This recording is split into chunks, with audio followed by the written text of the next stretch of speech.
Somewhere above Anaheim, California, a scout ship went dark on every human radar. 3 armored figures dropped into the happiest place on Earth, expecting an easy recon mission. What they found broke their commander in under 1 hour. If you love a wild human victory story, hit that like button, subscribe, and drop a comment telling me where you would want aliens to invade next. Now let's step into the queue line, because this trip through the park is about to get very, very strange. The night air over Anaheim was warm and sticky, the kind of July heat that clung to the asphalt long after the sun went down. Disneyland had just closed its gates for the evening. The fireworks smoke was still drifting over the parking structures, and the last families were dragging tired kids toward the trams, clutching stuffed toys and empty popcorn buckets. Jake Reynolds hated the closing shift. He was 34 years old, a security supervisor who had worked at the park for 9 years, and he had seen every kind of chaos a theme park could produce. Drunk tourists, lost toddlers, a man who tried to bring a python into the water ride. Nothing surprised him anymore, or so he thought. He walked his usual loop past Main Street, past the shuttered candy shops, past the castle that glowed faint gold under the last string lights before the crew powered them down for the night. His radio crackled. "Jake, you seeing this?" It was Danny Cooper, a ride operator from the mountain coaster, calling in from the maintenance yard near the back lot. "Seeing what?" "Something came down over by employee parking. Not a drone, too big for a drone." Jake picked up his pace. 9 years on the job had taught him that 90% of these calls turned out to be nothing. A stray balloon, a spotlight reflection. A raccoon knocking over a trash can shaped like a giant popcorn box. But something in Danny's voice made the hair on his arm stand up. He reached the edge of the employee lot 2 minutes later. The overhead lights buzzed weakly. Half of them burned out and never replaced because maintenance always had bigger problems to deal with first. In the far corner, past the rows of parked golf carts, there was a shape that had not been there an hour ago. It looked like a smooth black teardrop, maybe the size of a delivery van resting silently on 3 thin legs. No exhaust. No sound, no blinking lights like an aircraft would have. Just silence and a faint shimmer of heat rising off its hull. Danny jogged up beside him, breathing hard. "Tell me that's a new attraction prop." "It's not on any manifest I've ever seen," Jake said quietly. They both froze when a seam opened along the side of the teardrop shape, folding outward without a sound. 3 figures stepped out, each one roughly human height, wrapped in matte gray armor that seemed to swallow the little bit of light around it. Their helmets had narrow, glowing slits where eyes should be. Danny grabbed Jake's arm. "Are those Imagineers testing something new?" "Imagineers don't glow, Danny." The lead figure raised a small device and swept it slowly across the parking lot. A thin beam of blue light passed over trash cans, over a row of parked bicycles, over a forgotten stroller sitting near the curb. A voice crackled out of the device, flat and mechanical, translated into rough English. "Structure confirmed, primary target acquired, proceed to central objective." Jake's stomach dropped. He had spent 9 years training for lost children and pickpockets, not this. He keyed his radio with a shaking thumb. "Control, this is Reynolds at employee lot 4. I need every available unit here right now. I am not joking. Repeat, I am not joking." The dispatcher's voice came back almost lazy, half asleep after a long shift. "Copy that, Jake. What's the emergency? Another peacock loose again?" "No," Jake said. Watching the 3 armored figures begin walking calmly toward the back service gate that led straight into the park. "We've got intruders, armed intruders. And I think they just called this place a target." Danny had already started backing away toward the golf carts. Phone half raised out of habit before he caught himself and shoved it back in his pocket. Whatever these things were, they did not look like they wanted an audience, let alone a video. The lead figure paused at the gate, working some kind of device against the electronic lock. Sparks flickered and the gate hissed open on its own. Behind Jake, the low mechanical hum of a golf cart engine turned over. "Get in," Danny hissed. Jake climbed in without thinking twice, and as the cart lurched forward down the service road, he caught one last look at the 3 armored figures, stepping through the gate into the sleeping heart of the park. Somewhere behind that castle, past the darkened rides and the quiet gift shops, Something much bigger than either of them understood had just begun. And neither of them had any idea that high above the clouds, a commander was already watching every second of it unfold, already calculating how easy this conquest was supposed to be. The security office sat behind Main Street, a low building most guests never noticed, packed with monitors, radios, and a coffee machine that had not been cleaned since the previous management team. When Jake burst through the door with Danny right behind him, the night shift supervisor, a woman named Carol Whitfield, nearly dropped her mug. "Jake, you look like you saw a ghost." "Worse," Jake said, grabbing the radio off the charging dock. "Lock down every gate, get everyone still on property to gather at the hub near the castle." Now, Carol did not argue. She had worked with Jake long enough to know he did not joke about lockdowns. Within minutes, the call went out across every radio channel in the park. Ride operators, cleaning crews, a handful of overnight construction workers finishing touch-ups on a new attraction, even the fireworks technicians still packing up their gear near the lagoon. All of them started converging toward Main Street. Meanwhile, the three armored figures moved deeper into the park, methodical and silent, scanning every building they passed. The lead scout, designated Unit 3 by his own chain of command, paused in front of the castle and tilted his head, studying the structure with mild confusion. "Structural analysis complete," he reported into his communicator. "This does not match orbital projections. Fortress walls are decorative. Load-bearing integrity is minimal." High above the atmosphere, aboard a cloaked scout vessel, Commander Wade Harrington's voice crackled back through the link. Harrington was not his real name, of course, but the collective had adopted human-style call signs after months of studying Earth broadcasts. Believing it would help them blend psychological profiles of the population they intended to study. Somewhere in translation, that decision had gone terribly wrong. "Unit 3, report status," Harrington said. His voice was calm, clipped, used to giving orders that were obeyed without hesitation. "Commander, the primary structure appears symbolic rather than functional. Population is minimal at this hour. Recommend proceeding to secondary objective, the Central Plaza." "Approved." "Proceed with caution. Avoid unnecessary contact." Unnecessary contact arrived almost immediately in the form of a maintenance worker named Pete Alvarez, who came around a corner pushing a cart full of paint supplies and nearly walked straight into Unit 3. Pete stared, the armored figure stared back. "You guys filming something?" Pete asked, genuinely curious, because in 9 years of working at the park he had seen stranger costumes during special event nights. Unit 3 raised the scanning device again, sweeping it across Pete's body. The readout flashed unfamiliar data across his visor, heart rate, body temperature, and a strange chemical signature the scout had never logged before.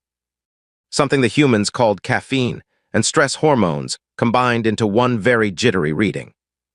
Biological entity confirmed, non-hostile appearance, proceeding with observation only. Pete, feeling brave or foolish or both, reached out and poked the armor with one finger. "This is actually pretty good work. Who makes your suits? The studio down in Burbank." Unit 3's targeting slit flickered, clearly unprepared for a human being to touch an interstellar combat suit like it was a theme park costume. Before he could respond, Pete's radio crackled to life with Carol's urgent voice ordering all staff to the hub immediately. Pete looked at the radio, looked back at Unit 3, and slowly began backing away. "Yeah, I think I'm supposed to go somewhere else right now." "Nice suit, though." He turned and jogged off toward Main Street, leaving Unit 3 standing there processing an interaction that had gone nowhere near the mission, parameters his training had prepared him for. By the time Jake reached the central hub, nearly 40 park employees had gathered, ranging from teenage ride attendants to grizzled maintenance veterans who had worked there since the park's earlier decades. Fear moved through the crowd, but so did something else, something Jake had seen plenty of times before during long, brutal closing shifts, when everything that could go wrong did go wrong at once. Determination. These people had spent years solving impossible problems for demanding guests, broken equipment, sudden storms, medical emergencies, all without ever losing their composure in public. Whatever was walking through their park tonight, it had picked the wrong group of professionals to underestimate. "Listen up," Jake said, climbing onto the hub's low stone wall so everyone could see him. "We've got at least 3 intruders inside the park right now. I don't know exactly what they are, but I know what they're not. They're not lost guests, and they're not part of any show we run here." A younger ride operator near the back raised her hand. "Are we talking like a security breach or an actual emergency?" "Both," Jake said flatly. "Call it whatever helps you focus, but right now, this is our house, and something walked into it uninvited." Danny stepped up beside him, arms crossed. "So what's the plan, boss?" Jake looked out over the small crowd, thinking fast. 9 years of training had prepared him for lost children and unruly guests, not extraterrestrial visitors, but one truth remained the same no matter the situation.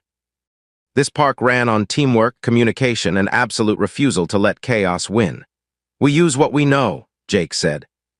"We know every hidden tunnel, every service road, every camera blind spot in this place better than they ever could. We split into teams, track their movement, and we funnel them somewhere we control." Carol's voice crackled through on the radio again, tighter this time. "Jake, you need to see this. Cameras just picked up 2 more of those things landing near the lagoon." Jake's jaw tightened. Whatever this was, it was just getting started, and somewhere above them, hidden behind the stars, a commander was about to learn a lesson that no scouting report could have ever prepared him for.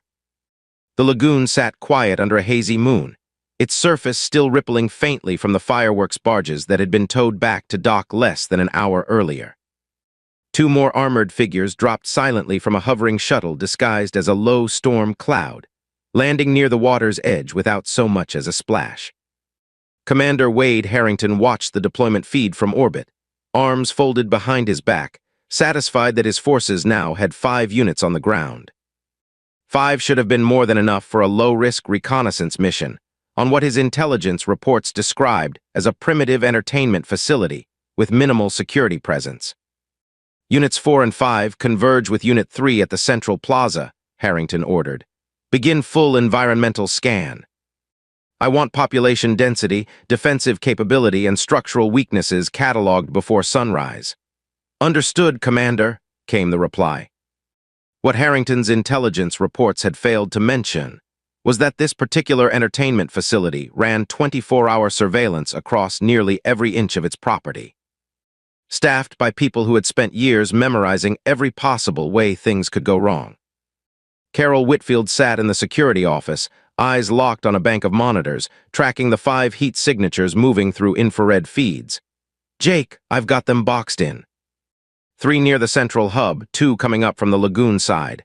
If they keep this pace, they'll all meet near the plaza in about 6 minutes. "Perfect," Jake said through the radio. "That's exactly where we want them." His plan was simple in theory, complicated in execution. The plaza sat at the intersection of 4 major pathways, each one lined with shops, storage rooms, and narrow employee corridors that guests never saw. It was a maze that took most new hires months to fully learn, and Jake had walked every inch of it for nearly a decade. He split his teams into 4 groups, positioning them just out of sight along each pathway, armed with nothing more than radios, flashlights, and whatever tools their jobs normally required. A maintenance crew carried heavy-duty ratchet straps meant for securing ride equipment. A group of ride operators carried the long push poles used to guide boats through the water attractions. It was not exactly a military arsenal, but it was something. Unit 3 reached the plaza first, followed closely by Units 4 and 5. The 3 scouts regrouped near the center, scanning the surrounding shopfronts with quiet efficiency. "No hostile presence detected," Unit 3 reported. "Population appears to have retreated." That was the moment Danny Cooper, hiding behind a shuttered ice cream cart with a rope in his hands, made his first mistake. He shifted his weight and the cart's wheel let out a soft squeak against the pavement. All 3 scouts turned instantly toward the sound. "Movement detected," Unit 4 said, raising his weapon. Danny froze, heart hammering, and for a split second it looked like the plan was about to collapse before it even started.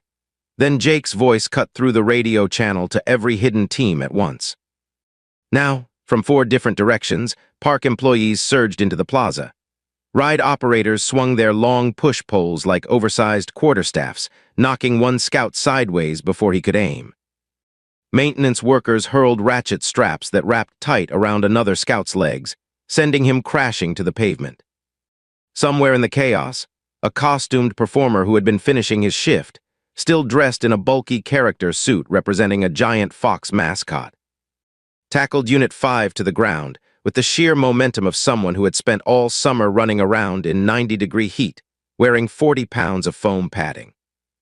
Unit 3 tried to raise his weapon, only to find it yanked from his hands by a food cart vendor named Ruth Delgado, a woman in her 50s who had worked the churro stand for over a decade and had absolutely no patience left for anyone threatening her workplace. She swung the confiscated weapon like a broom, smacking Unit 3 across the helmet hard enough to knock him off balance. "Nobody messes up my closing shift," Ruth shouted. High above, Commander Harrington watched the feed from his scout's helmet cameras dissolve into chaotic static, glimpses of flashing lights, shouting humans, and one very confusing image of a giant orange fox creature, pinning one of his elite units to the ground. "Report," Harrington barked into the comm. "What is happening down there?" Silence answered him, followed by garbled audio, a mix of Ruth's furious shouting, Danny cheering, and Unit 4 groaning from somewhere near the ice cream cart. Harrington's fists clenched at his sides.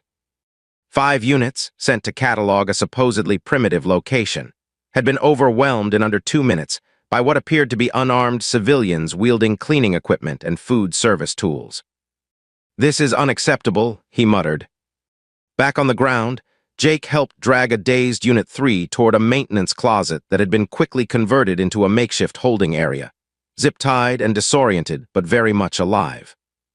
The other captured scouts followed shortly after, secured with whatever restraints the staff could find on short notice, mostly bungee cords and extra ratchet straps. "4 down," Jake said into his radio, breathing hard. "One still loose somewhere near the lagoon." Carol's voice came back fast. "Jake, that's not the only problem. I'm picking up a much bigger signature descending toward the parking structure. Whatever that thing is, it's way bigger than the scouts we just took down." Jake's stomach tightened as he looked toward the dark sky beyond the castle silhouette. Somewhere up there, patience had officially run out, and the person responsible for what happened next was about to step onto the ground himself. The parking structure groaned under a sudden gust of wind as a much larger shuttle descended through the night sky, running silent until the very last second before it dropped its cloaking field entirely. It hovered low over the top level of the structure, landing gear, extending with a mechanical hiss that echoed across the empty concrete rows. Commander Wade Harrington stepped out first, tall and broad-shouldered even without his armor's added bulk, his expression carved from pure controlled fury. Behind him marched 12 additional soldiers, fully equipped, nothing like the light scouting units that had just been humiliated by mascot suits and churro carts. "Sweep every level," Harrington ordered. "I want this location secured within the hour." Jake watched the new arrivals through a pair of binoculars from the rooftop of a nearby employee building, his jaw tight. "Carol, how many?" "I'm counting 13 total, including whoever that big one is," Carol replied. "And Jake, these ones look serious. Heavier armor, bigger weapons." Jake lowered the binoculars, thinking fast. 5 scouts had gone down because they underestimated an ordinary theme park staff, armed with improvised tools and stubborn determination. 13 trained soldiers, led by someone who clearly meant business, would not make the same mistake twice. "We need more than push poles and ratchet straps this time," Jake said. Danny, standing beside him, nodded slowly. "What do we actually have access to right after closing?" "Everything's mostly shut down for the night." Jake's eyes drifted across the skyline of the park, past the darkened rooftops, toward the tall steel structure of the mountain coaster looming in the distance, its tracks glinting faintly under the moonlight. An idea started forming, reckless but possible. "The coaster crew still doing final inspection runs tonight?" Jake asked. Danny blinked. "Yeah, why? Because I think we're about to give our new friends a ride they'll never forget." Meanwhile, Harrington's soldiers spread out across the parking structure, moving in tight formation down the ramps toward the main park entrance. Harrington himself walked at the center, scanning device raised, studying the layout with growing frustration. "This location makes no tactical sense," he muttered to his second-in-command, a soldier called Ford. "Buildings shaped like castles that offer no real defense. Pathways designed for confusion rather than efficiency. And these humans, they fight with tools meant for cleaning and food service." Ford, a younger soldier still eager to prove himself, offered a nervous response. "Perhaps that is exactly why they succeeded, Commander. We prepared for weapons. We did not prepare for absurdity." Harrington shot him a sharp look but said nothing, because deep down, some small part of him suspected Ford might be right. As the soldiers reached ground level and began moving through the main entrance plaza, motion sensors along the pathway triggered without warning. Overhead speakers, usually reserved for cheerful background music during park hours, crackled to life instead with Jake's voice, amplified and steady. "Attention, unauthorized visitors. This park closed for the evening. Please proceed to the nearest exit or you will be escorted out." Harrington stopped walking, staring upward at the nearest speaker with visible disbelief. Did that structure just address us directly? Before Ford could answer, the ground beneath their boots rumbled softly and far in the distance. The unmistakable clatter of a roller coaster train, climbing its first steep incline, echoed through the empty night air. Jake, standing at the coaster's control platform with Danny beside him, watched the empty train slowly rise toward the summit, guided remotely along its usual nightly inspection route. The plan was simple and slightly insane. Redirect the coaster's path along a section of track that ran directly above one of the main plaza walkways, then time a controlled release right as the soldiers marched underneath. "You sure this thing can handle an unscheduled run?" Danny asked, sweat beading on his forehead. "No," Jake admitted. "But I'm sure standing still isn't going to help us either." The empty train reached the summit, paused for a brief second exactly as designed, then dropped. Down below, Harrington's soldiers marched directly beneath the overhead track, completely unaware of the massive steel structure rumbling to life above them. The empty train screamed through its first drop, generating a deep mechanical roar that echoed off every nearby building, sending a shockwave of noise and vibration crashing down onto the plaza below. Startled soldiers scattered instantly, weapons raised toward a threat they could not identify. Confused shouting filling the comm channels as the coaster train screeched along its curved track overhead, sparks briefly flashing off worn brake sections. "What is that?" Harrington bellowed, ducking instinctively as the noise thundered past. Ford, pressed flat against a nearby wall, shouted back over the deafening roar. "I believe it is some form of transportation system, Commander." "Then, why is it attacking us?" The train completed its loop and disappeared back toward the maintenance yard, leaving the plaza in sudden, ringing silence. Harrington slowly rose to his feet, breathing hard, humiliation burning through him hotter than any weapon fire could have managed. "Regroup," he ordered through gritted teeth. "Whoever is controlling that structure, find them immediately." High above the plaza, hidden behind a maintenance railing, Jake exchanged a quick glance with Danny. The coaster trick had bought them time, scattered the soldiers, and rattled their commander's composure. But 13 armed soldiers were still standing, angrier than before, and now actively hunting for whoever had just turned their own theme park into a weapon against them.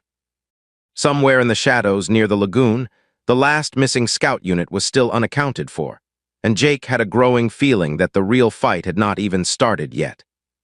Harrington's soldiers regrouped near the plaza fountain, weapons raised, scanning every rooftop and shadow for the source of the mechanical assault that had just humiliated them. The commander himself paced in tight, furious circles, his patience completely gone. "Ford, status on the missing scout unit," Harrington snapped. "Still no contact, Commander." Last known position was near the water feature to the east. Harrington's jaw tightened. That missing scout was about to become the least of his problems. Near the lagoon, Ruth Delgado had taken it upon herself to hunt down the last stray intruder, armed with nothing more than a rolling cart, normally used to restock napkins and sugar packets. She found him crouched near the water's edge, disoriented and quietly trying to recalibrate a broken scanning device. "You lost, honey?" Ruth asked, arms crossed.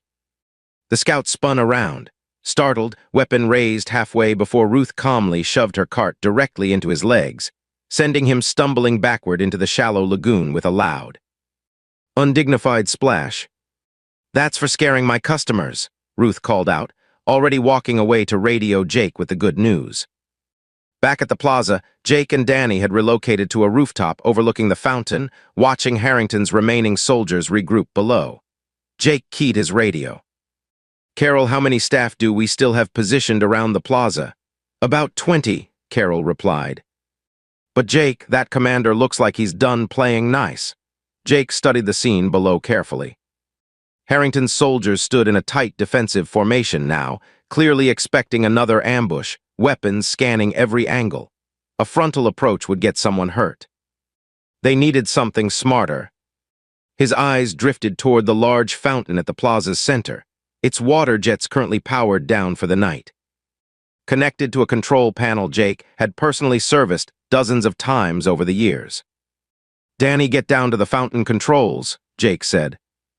"I've got an idea, and it's going to look completely ridiculous." 2 minutes later, every water jet in the plaza fountain roared to life simultaneously. Blasting high pressure streams directly into the soldiers' tight formation. The sudden explosion of water sent armored figures stumbling in every direction, weapons sputtering as water seeped into delicate electronic components never designed for a sudden aquatic assault. "Systems compromised," one soldier shouted, sparks crackling from his damaged rifle. Harrington staggered backward, drenched from head to toe, staring up at the fountain with pure disbelief. "It's just water."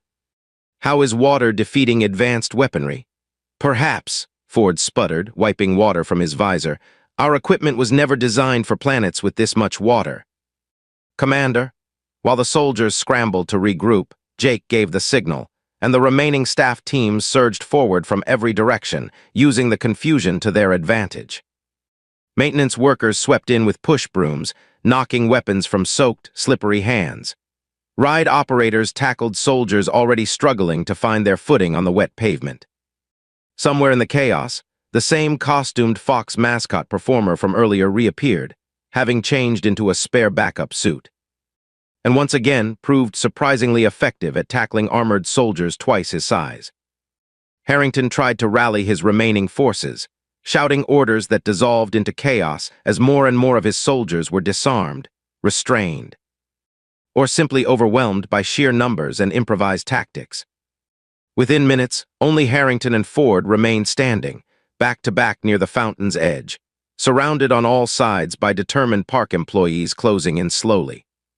"Commander," Ford whispered, voice shaking, "I do not believe reinforcements will arrive in time." Harrington's eyes swept across the crowd surrounding them, dripping wet, exhausted, holding brooms. Ratchet straps, and one very persistent giant foam fox costume. Every single one of them looked completely unwilling to back down. Jake stepped forward from the crowd, radio still in hand, addressing Harrington directly for the first time. "You made it further than most, I'll give you that. But this park's been through worse crowds on a holiday weekend."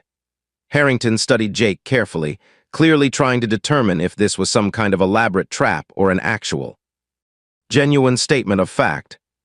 "You defend this location with mops and ride machinery, no true military structure, no advanced weaponry, and yet here we stand." "That's because we're not soldiers," Jake said. "We're just people who really don't like our workplace getting messed with." Harrington's communicator crackled suddenly, an urgent transmission cutting through the tense silence. It was the voice of his own fleet oversight officer, reporting from high orbit with news that made Harrington's shoulders visibly sag. "Commander, Orbital Command has reviewed the mission footage. They are ordering immediate extraction of all remaining units." Harrington closed his eyes briefly, absorbing the humiliating order. When he opened them again, he looked at Jake with something almost resembling respect, buried beneath layers of exhaustion and wounded pride. "Extraction confirmed," Harrington said quietly into his communicator, then louder addressing Jake directly. "This location will be marked accordingly in future reports." "Marked how exactly?" Jake asked. Harrington managed a tired, humorless smile as his remaining forces were slowly released from their makeshift restraints under his direct order, standing down completely. "Marked as unsuitable for further contact," he said. "Extremely unsuitable." Above them, The massive shuttle that had brought Harrington and his soldiers to the parking structure began powering up once again, engines humming softly as it prepared for departure. The remaining scouts, freed and thoroughly humbled, filed quietly back toward the vessel under their commander's watchful, defeated gaze. Jake watched them go, radio still clutched tightly in one hand, Danny standing beside him, both completely soaked, exhausted, and quietly amazed that the closing shift had somehow turned into the strangest night of their entire careers. "You think they'll actually stay away?" Danny asked. Jake looked up at the shuttle lifting silently into the night sky, disappearing into the clouds within seconds. "Something tells me," he said slowly, "we just became a very interesting story somewhere out there. And not the kind anyone wants to repeat." By the time the sun rose over Anaheim, the park looked exactly like it always did. Sprinklers ran their early morning cycle along Main Street.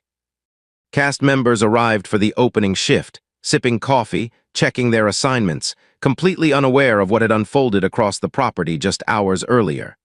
Jake made sure of that. Along with Carol, Danny, and a small group of trusted staff, he spent the final hours before sunrise quietly restoring every disturbed area, drying the plaza, resetting the fountain controls, and filing an internal report that carefully avoided the words alien, invasion, or extraction entirely. Officially, the overnight incident report described a minor security drill combined with unexpected fountain maintenance issues. Nobody outside that small circle of employees needed to know the truth, and honestly, nobody would have believed it anyway. Ruth Delgado returned to her churro stand that morning like nothing unusual had happened, though she did mention to a coworker that she felt strangely proud of herself, without explaining exactly why. The costumed performer, whose name turned out to be Marcus Bell, quietly requested a raise during his next shift review, citing what he described only as above and beyond effort during unexpected overtime circumstances. His supervisor had no idea what he meant, but approved it anyway. Mostly because Marcus refused to elaborate further no matter how many times he was asked. High above the earth, aboard a rapidly retreating scout vessel, Commander Wade Harrington sat quietly in his private quarters, reviewing the mission footage one final time before submitting his official report to Fleet Command. He watched the clip of the giant fox mascot tackling one of his soldiers. He watched the fountain jets exploding across his formation. He watched Ruth Delgado calmly shoving a scout into the lagoon with a napkin cart. Ford entered quietly, standing at a respectful distance. "Commander, Fleet Command is requesting your final assessment for the archive." Harrington exhaled slowly, then began speaking, his voice steady despite everything that had happened. "Recommend permanent non-engagement status for this location.